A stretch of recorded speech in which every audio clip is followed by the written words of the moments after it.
ऐवान communication cricket league के ज़ेर एहतमाम क्रिकेट टूर्नामेंट का final match Al Mansoora cricket ground federal B area में मुनक्किद हुआ।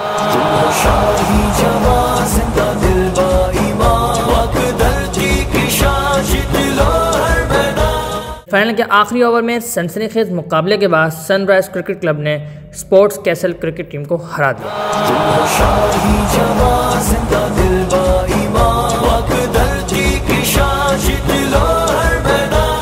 अवार्ड डिस्ट्रीब्यूशन और मेडल्स डिस्ट्रीब्यूशन की तकरीब में engineer Rashid Mahmood, Ahmed Nadeem Awan, CEO and MD of group companies, Sajjad Hussain, Tanveer Khan और जावेद खोकर मेहमान खुसूसी रहे।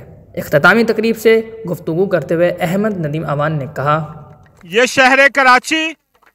शहर कराची नौजवानों की सबसे बड़ी तादाद, यहाँ पे अदम बर्दाश्त है, यहाँ नाउमीदी है, यहाँ बेरोज़गारी है और उसके बाद मंशियात।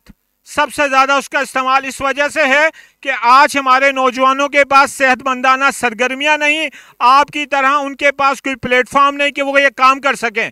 मैं अल्लाह अकबर तहरीक की जानिब से ये बात कहता हूँ कि हम इस माशरे के अंदर इन खेलों की सरगर्मियों को, इन सेहतमंदाना सरगर्मियों को बहाल करने के लिए आपके ताउन के साथ काम करेंगे इंशाअल्लाह।